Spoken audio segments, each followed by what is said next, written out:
Hi, Peter Boyles from 710 KMUS radio station right down the hall, and our YouTube show that we've entitled The Shoot. Obviously coming from professional wrestling, something that's real is known as a shoot. And again, thanks to Mark Crowley and to Brian Taylor and to Kelly Michaels for allowing this to happen.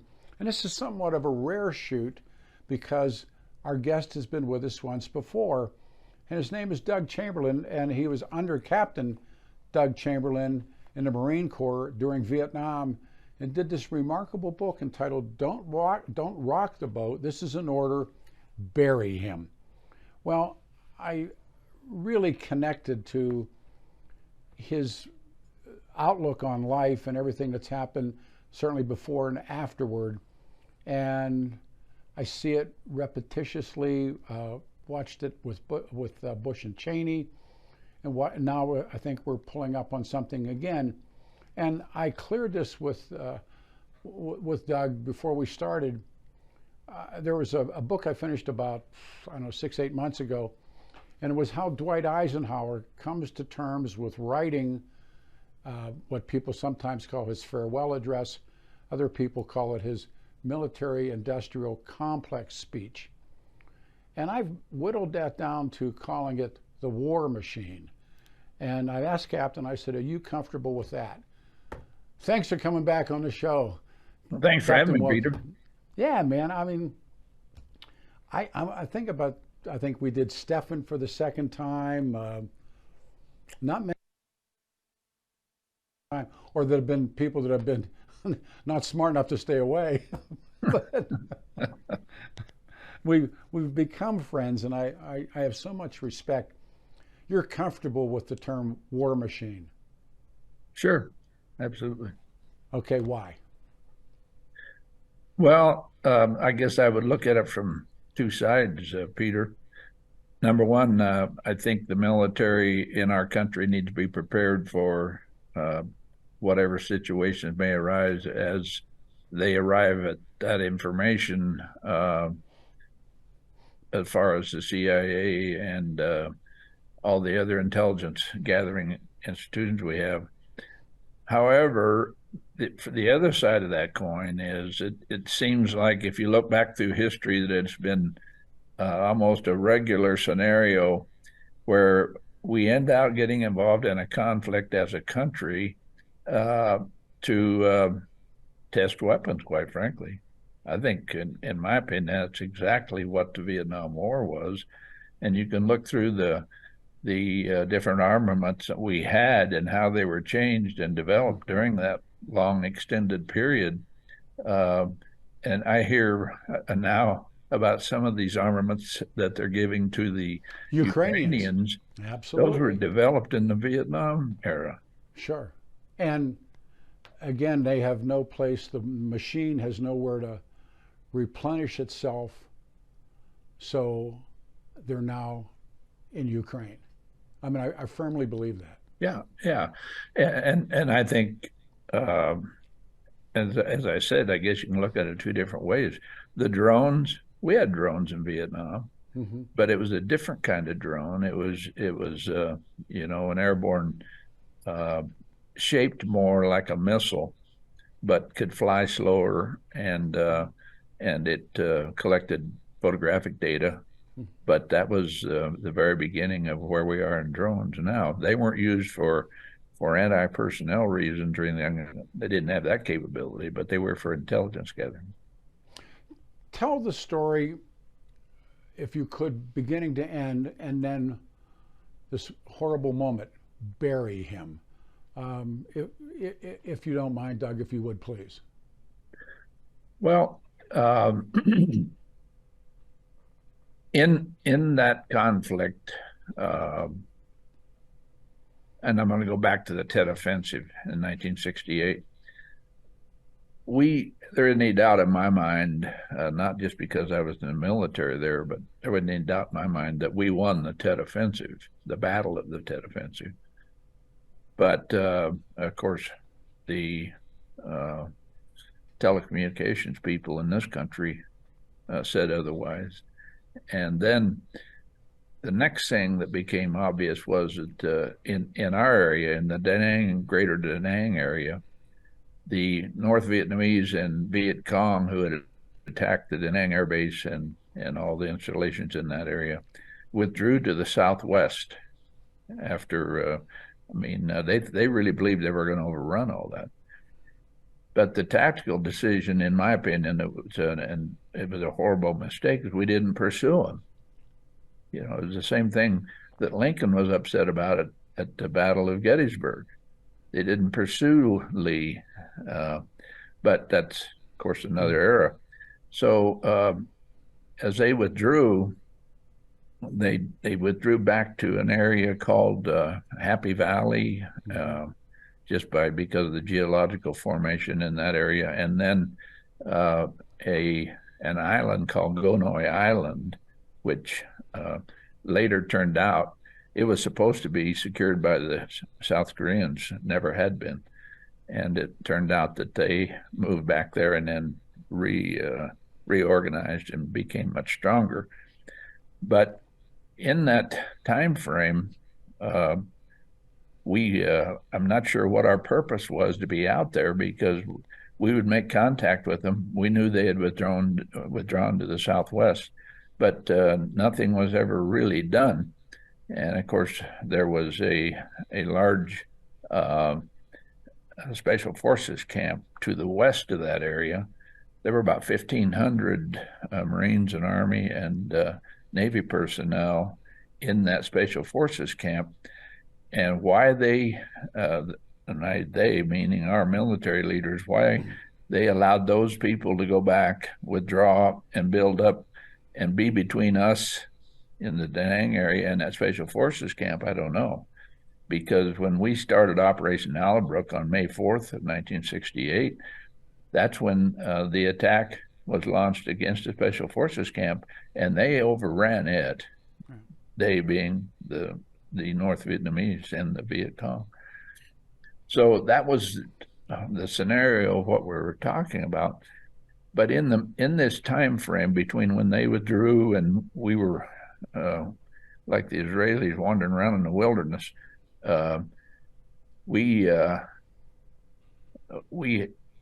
my company, Echo Company, 2nd Battalion, 7th Marines, was out a lot of the time by myself, and I would be directed by regiment, 7th Marine Regiment, where to go and what to do. And so they came up with Operation Worth, which was intended to confront these newly armed forces. And we were on a ridge line in an area one night, and the regimental commander called me directly, which is very unusual, and said, 1st Battalion, 7th Marines is in danger of being overrun. And we need to have you try to get to them at first light tomorrow to reinforce them. And it was a distance of maybe 1.5 miles away, but it was down across Happy Valley up on a ridge. So we, of course, we did that, and took us all day to get there. And we linked up with them just about dark.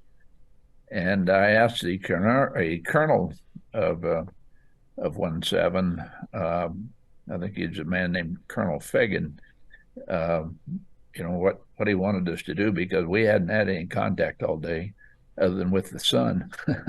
We were climbing in intense heat, 120, 130 degrees. And so he told me to take a position down off just to the front of where his battalion was set up. And so we did, and made it through the night. And then the next morning I sent out patrols, and they came to, they weren't gone 15 minutes, 20 minutes. They called me on the radio and told me I needed to come to a certain area in a bomb crater. And so I went there, and there lay the remains of a Marine laying on a poncho. His dog tags were still on him, his name written on his flak jacket, missing his left leg. And of course, that was, and he had been there a while. but it was shocking to all of us. And so when I had linked up with 17, then I became under their command and control. That's the way it works. And I didn't have any further radio contact with 2nd Battalion, 7th Marines, which I was part of.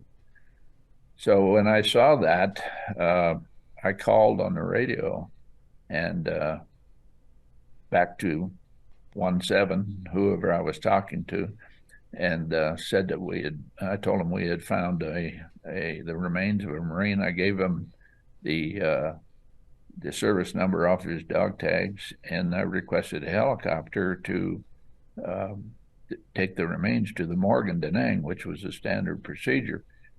I would have to tell you the shock was such at finding that I wasn't really sure what else I could do. But there was an extended silence, and then a voice came back on the radio and said that the helicopter to remove the remains, the request was denied. And I said, well, I'm at a total loss of what to do here, but we have the remains of this Marine, and I want to send him back to the morgue in Da Nang. And so there was another pause, and then they came back and said, just bury him. Yeah. And my radio operator and I just looked at each other in disbelief, and I said to him, I said, what did they say? And he said to bury him, Skipper. And so about that time, they came back on the radio and said, did you receive our last? And I said, yeah, I did, but I don't believe it. And the voice came back and said, don't rock the boat. This is an order. Bury him. And so not knowing of any other alternatives quickly at hand, I told a couple of my officers that I had lieutenants under me what was going on, and I said, I don't have any options, and so I want you to get the men on the way from here, and I'll talk to them and try to explain to them what the dilemma is, but I don't have any choice. And of course, we didn't have time to have any kind of a ceremony or anything like that. And like I tried to explain to my men, we can't carry him with us. He could get us all in a terrible situation. But I said, I will guarantee you, I'll do something once we're released from this battalion to come back and get him. And so I had a staff sergeant who was acting as my company gunny, Staff Sergeant Lutu. He was a Samoan. Yeah. And my first lieutenant executive officer, who was Lieutenant Stair from Tennessee, and I had them help me, and we buried him there. And my troops were just incensed. I mean, they were heartbroken. They felt betrayed. They could just imagine if that was them laying there, what their family would be going through, and it was quite a dilemma. But I was able to keep control of the situation. But the cover of the book, that picture on the front, is an actual picture. And when some of my troops found out I was writing a book, we were at a reunion, and one of them walked up to me and said, here, you might want to use this picture in your book. And that picture is of two corporals who were two of the ones that found the remains.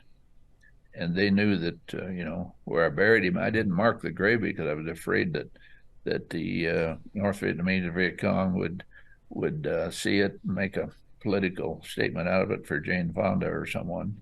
And but I had looked over the area enough, I felt like I could see this from the air.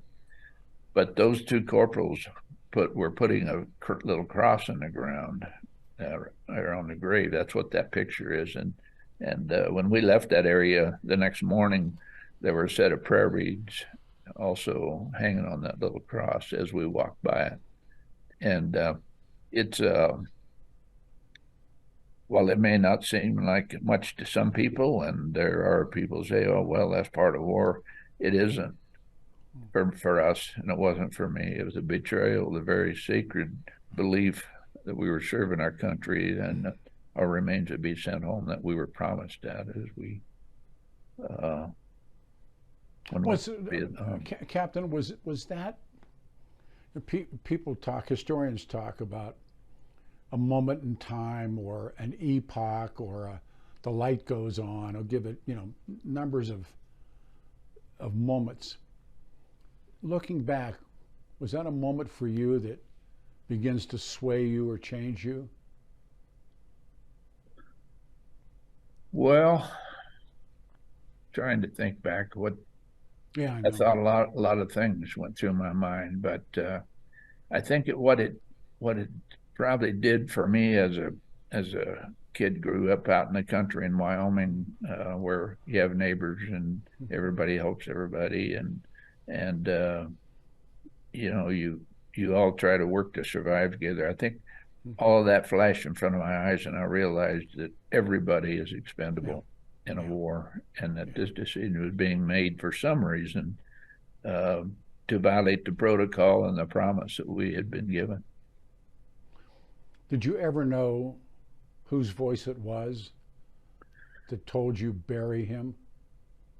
We were able to, in our research, we were able to get it down to 4 people, one of who was the battalion commander, but he had just taken control of the battalion or command of the battalion about 3 or 4 days before that. So I was sure that he didn't know anything about it. And then the captain of the company that left the body was on R&R, but he was back when this happened, but he had been moved into the S3 of the battalion. It could have been him, but I talked to him personally, and he said no, it wasn't him. That he heard the radio transmission, but he didn't know for sure who it was. So that got it down to 2 other officers. But quite frankly, Peter, I wasn't intending to identify whoever gave that order. No, they're not in the book. To publicly prosecute him. Yeah. But I would like to have known. And but there's retribution in a war zone, and you never know if you lay somebody's name out there, what could happen to them. And so, sure. No, we talked a little bit prior to turning on the lights. Good wars and bad wars, and historians, Studs Terkel did a book about the Second World War that he jacketed the good war, and they're really a series just of vignettes talking of people at home, and there's been so many things written, particularly about that war, that ends up with a parade, ends up with units coming home, marching down the street. The victors, maybe is another way to say it. We've been through that in the First World War, but it was phony. That's what I'm talking about, what's real, what's not real. But this country goes bad on the war in Southeast Asia.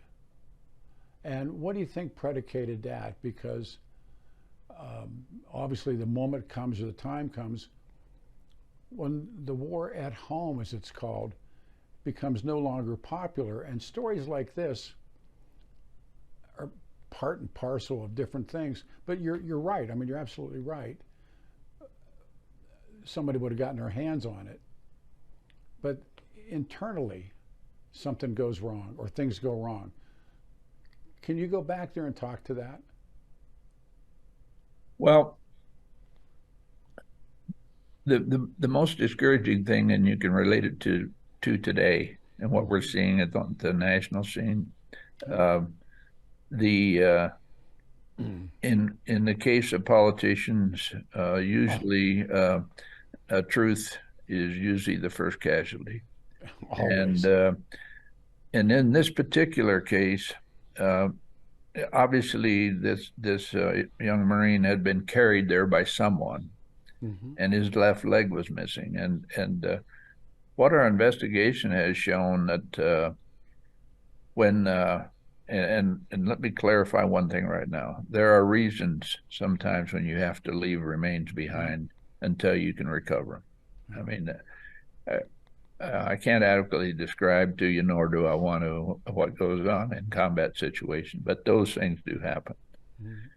And so I'm not second guessing the company commander who made that decision, who was himself later killed in a couple of weeks after that. But what happened was, when they left those remains and pulled back and were able to join their battalion, someone, I believe the order came even as high as division, found out about this, and they said, get back out there and get that Marine. Sure. So they sent, a decision was made by Colonel Davis and the people in command of 1st Battalion, 7th Marines, that no officers were supposed to be involved with the recovery of that body. Only enlisted troops. Strange. Why? To provide the safety for the officers. I mean, let's just say it. True. They weren't willing to risk their lives to go out there, but they sent these troops. So these 8 troops go out there, and they get to where the body is located. And in the interviews that I had with them, they said they were under fire, and I perfectly maybe believe that's true. But they grabbed the left leg off of the remains, brought it back, and said that's all they could find when they returned to their battalion. Then this Colonel Davis, commander of the battalion, he puts on a charade and a show for the media that these are heroes, that in fact he said he equated their actions with that of Charlie Company, what they called Suicide Charlie in the Korean War. And so they had cigars and beer, and they recovered the body. Well, so somewhere in the middle of all that, it got from being the leg being returned to the entire remains. So, and this is all hindsight because we found this out through investigation. The leg was sent to the morgue in Da Nang, and the parents were notified their son had been killed.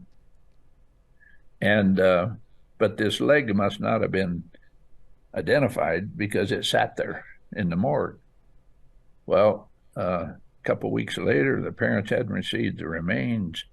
We found out they contacted some of their congressional delegation in Ohio and said, what's going on here? And then also in the midst of that, we discovered that Bobby Kennedy became involved some way, and just shortly before his assassination. And so finally, the Marine Corps and Navy records show that the parents were given the option of a cremation rather than having to send the whole body home, and they said no. And then they said, well, we could bury him at sea. That'd be very honorable. All the more cover up they could possibly do. And then they sent the leg and with an order not to open the casket, to remains could not be viewed. And they thought they had it all pulled off. But on the day of the funeral, the United States Navy received notice that we had found the remains of their son, and the true story started coming out. So they real quick decided they'd let the family have a funeral, believing it was the entire remains, and handle whatever happened after that.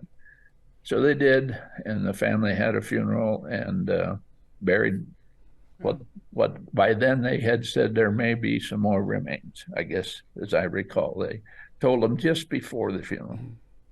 Well, then the remains that we had, well, I better back up. back across in Asia, I had returned to my battalion that I belonged to, and I told them what had happened. They started a big effort to recover these remains we had buried, in which I had already volunteered. I told them I would take, I had 14 troops. We went out there. We recovered the body and the remains and took it to the morgue in Da Nang. And that all happened when they saw the dog tags about 2 hours before the burial was taking place in Ohio. And that's what set off all the fireworks. And then they fiddled around with those remains for another month before they sent those home, and then the family had to have a second burial. Yeah. And in some ways, and this is the second time that Doug's been with us. The first time was just to talk about the book, but I always get more from you, especially this morning. But isn't that almost like a microcosm or a snapshot of the entire war? Neil Sheehan did that wonderful book, and he titled it Bright Shining Lie. And it was about the Battle of the Ai Drang and everything that happened, the Pentagon Papers. And in fact, I've met Neil Sheehan, he just passed away. All these different characters. This study is done, this lengthy study that's done by Robert McNamara that becomes the Pentagon Papers. McNamara, by his own admission, never reads the study. And then they get stolen by Daniel Ellsberg. And what does Nixon then do? Puts the plumbers on Ellsberg's psychiatrist to ransack the office and to go after people. It all seems to, at least in my mind, it all seems to blank it out. It all seems to, and this terrible story, yet this brave story, Captain, that you tell, does it reflect everything that you and I have discussed privately and publicly? That's correct. And quite frankly, Peter, I'm not a victim. But I've suffered a lot of abuse from the Marine Corps, not as an organization, but officers in the Marine Corps for telling the truth. 2 weeks ago, I think it was, I was in Colorado Springs at the Marine Corps Vietnam Tankers Association reunion. And these are the guys that drove the tanks over there, obviously. And one of them had found my book, and then they found out how to contact me and invited me to come down there because they were with us on an operation where there was a friendly fire incident, not of their making and not of my making, but we both knew to what happened, where I think 4 or 5 Marines were killed and 3 or 4 wounded by tanks. And but because all of our communication had always been on the radio, I didn't know who these people were. And they wanted me to come down and explain what I knew about what had happened to that friendly fire incident. And it's been a remarkable experience in a lot of ways. And it keeps on giving and giving. And I guess at this point, Peter, just like in your part of it, I feel like that there was a reason for me to write that book. And that's why I pursue every opportunity I have to visit with people and tell the truth. What the world needs now, remember the old song? Of course. It's a truth. Well, we don't. What's the other great line? You can't handle the truth. If people knew what Lyndon Johnson had done or Richard Nixon had done, I met Daniel Ellsberg. And I always thought, and Ellsberg had gone through a combat tour in Southeast Asia, was a CIA guy, all those things. But like John Paul Van, that's Bright Shining Lies about John Van, they saw the truth. Yet no one wanted to hear it up the ladder. And whether it's your terrible experiences or what was done in Afghanistan, what was done in Iraq. I mean, I tried to make a case the other night in a somewhat heated conversation that I think probably about 75% or 80% of Afghans didn't even know where New York City was, let alone what 9/11 was. It didn't stop anything, did it? And then to go into Iraq. Saddam had nothing to do with that. And I come back to where we opened, the war machine. It almost needed to go after Saddam. And I've seen this stuff now. I'm an old man like yourself. We're old guys. I've just seen it again and again and again and again and again. And there's a question that always comes with that: how much is enough? Yeah, I don't I don't regret at all disclosing the truth. No. And I think sometimes the truth gets misinterpreted. But if people like you step forward and say, "Hey, what's the real truth about this?" Yeah. It really helps substantiate Sure. what has gone on. And Yeah. I heard I got a call day before yesterday from a guy, and I don't even know where he lives, and he told me his name, and I said, "Well, I'm sorry, but I don't remember." Yeah. And he said, "Well, I was in Charlie Company 1-7 when all that stuff in your book happened." He said, "I just found your book." That was 2 days ago. No, listen. And I said, "Well, is that your recollection of what I said? Is that true?" He said, "Absolutely, it's true." And he said, "Our entire battalion was upset over that." I have this theory that after the Second World War is where a lot of the VFW clubs cropped up. And I have uncles and relatives that they couldn't tell their wives and they couldn't tell their kids. They probably couldn't tell their brothers and sisters who didn't share the experience what they had gone through. But if they went down to the VFW, sat on a bar stool, chances are real good the guy next to them, they could talk to each other. And I mean, I had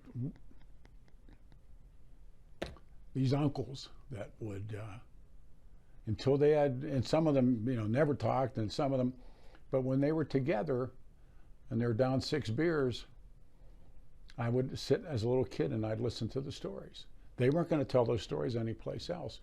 So what you did, or at least my beliefs in what you did, is you opened that door up and somebody could tell the truth. I just finished this remarkable book about the period leading up to the Japanese surrender, and it's not Tojo, it's Hojo, it's Tui Spots, the great Air Force commandant, and the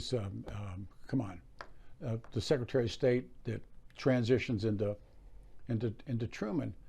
Tui Spots, who had been in command of the bomber groups in Europe, and they've always talked about how much death he brought down in Europe, and then he gets sent to the south, to the Pacific, because they're going to get ready to bomb the Japanese, or they're bombing the Japanese. And the sidebar to it is Harry Truman is president 3 days before they tell him that they got a bomb. he doesn't know, and they don't tell him. So Spots is there, and then his assistant commander is Curtis LeMay, and LeMay is just ruthless. And Spots has to ultimately give the okay on the atomic bomb, the first one, the second one. I didn't realize that there was one in Wendover, and they were talking about they would have 6 or 7 by December and use them again. And it's all said and done. And Tui comes home. And he grew up with a bunch of guys that they all bird hunted when they were kids. And they reunion, he goes into the woods to bird hunt, doesn't carry a gun. I mean, I was so moved by that after everything that he had done and been through and felt. And by the way, he's one of the founders of the Air Force Academy and apparently is buried there. But when they said it, when he came home, as an old bird hunter, he'd go walking with his friends, with the dogs, and he wouldn't carry a gun. And I thought, he'd had enough. Well, going back to my comments about senior officers being interested in medals, part of that is couched in the knowledge of how political becoming a general officer is. You know, it's all directly appointed by the president, and you don't get there if you're in the wrong political party. So I have respect for honorable senior officers, don't get me wrong, but I'm just saying that in general, that's what drives the train, you know. Do you think there are the George Pattons and George Marshalls and I mean, Patton was who Patton was, but it seemed to be, and it was like who saves whose career, and I mean, there was the more I read about this, the more I understand. You know, you're pretty much on the money. You know, they would either save one another or get rid of one another. Right, absolutely. One thing I don't think I had a chance to mention to you before, Peter, but I'll just throw this out for your audience. There's a book called Charities of the Heart that I just found. I don't know if you have ever read that or not. No. That's a story of recovery of the remains of a P-51 fighter pilot who crashed and was shot down in Czechoslovakia. And it's an amazing story of how the other pilots were recovered by the American government. They never went to that site. It was maintained by the natives in that area for decades, and through just a variety of strange happenings, kind of like my book was, they recovered the remains of that pilot and buried him in Oklahoma in I think 2016 or something like that. If you have that interest of what we felt the effort would be for us, and it played out in that particular case for him, and I'm so happy for that family. Captain, leave us with something you'd like the audience to know about your choice of things to say, but what would you like to leave us with? I think, as maybe to parents who have children who are considering being in the military, to people who are serving in the military now, and to those who have served and have honorable records of military service, thank God every day for your life, and never ever give in to the general feeling of the truth should not be told. Yeah. The truth is always the most important in every case. No, it's in history or in life. Exactly. And right now, stealing from Neil Sheehan's great line, it was a lie. It was a bright, shining lie. Everything I'm watching swirling around, presidential politics, what's going on, the trial in New York, everything that I'm watching, I just find myself disgusted by all of it. I don't know, maybe that's not a bad, or maybe it's a bad way to end, or maybe it's not a bad way to end. But do you get that sense of these guys? I do. Yeah. And you know, Peter, it wasn't until recent years where I read what I thought was substantial information that the Kennedy assassination had all, sure. you know, the fingerprints all over it. Sure it did. It gets back to three-lettered agencies. It gets back to if there is such a thing as the deep state, the war machine, was Jack backing away, Cuba. I mean, I've been fascinated by that since probably the first book that came out by a guy named Mark Lane, weird story, writes a book called Rush to Judgment.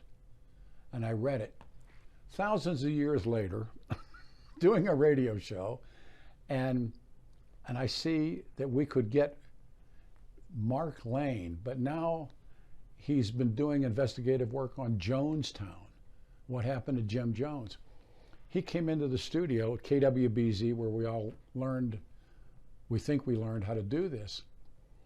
We spent 3 hours, and he was, on the edge, but we talked about the Kennedys for the first hour and a half, and then we talked about Jonestown. And he had actually been to Jonestown and had just crazy stories about Jonestown. But again, these things happen, and what is the real truth? Peter, waiting to start recording with you this morning, I listened to a retired general officer on Fox, talking about how important it was for us to get more involved in Ukraine because of Eastern Europe in jeopardy. Oh my God! That's called a tripwire war, and that was World War I. And historian Barbara Tuchman, her book March to Folly, and there's a tripwire. So keep screwing around, particularly with this guy Putin. Keep screwing around, and see what happens. Well, thank you for the opportunity to speak to the legend. I admire you so much. We owe each other lunch, or I owe you lunch. Yeah. let's make sure we do it real soon.